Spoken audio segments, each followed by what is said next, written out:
നമ്പറിൽ വിളിച്ചപ്പോൾ ഒരു ഹിന്ദിക്കാരനായിരുന്നു ഫോൺ അറ്റൻഡ് ചെയ്തത്. ആള് പറഞ്ഞത് എന്താന്ന് വെച്ചാല് എന്റെ നമ്പറിൽ ഡീറ്റെയിൽസ് കൊടുത്തിട്ട് വെച്ച് ഇത് ചെയ്തതാണ്, അല്ലാതെ അയാൾക്ക് യാതൊരു ബന്ധമില്ല, നിങ്ങളോട് കംപ്ലൈന്റ് കൊടുത്തോളാനൊക്കെയാണ് പറഞ്ഞത്.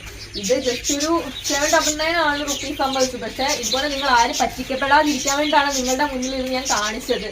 അതായത് നിങ്ങളിപ്പം ഉറപ്പിച്ച് പറയുക, നിങ്ങൾ എന്തെങ്കിലും സാധനം ഓർഡർ ചെയ്തിട്ടുണ്ടെങ്കിൽ അത് കൺഫേം ചെയ്തിട്ട് അത് തന്നെയാണെന്ന് ഉറപ്പ് വെക്കുക. അല്ലാതെ ഇതുപോലെ ഒരുപാട് ആളുകളെ പറ്റിക്കപ്പെട്ടിട്ടുണ്ട്. കാരണം ഞാൻ പോലീസ് സ്റ്റേഷനിൽ വിളിച്ച് കംപ്ലൈന്റ് കൊടുത്തപ്പോൾ ആളുപോലെ പറഞ്ഞു ലക്ഷങ്ങളുടെ തട്ടിപ്പാണ് ഇപ്പൊ നടക്കണമെന്ന്.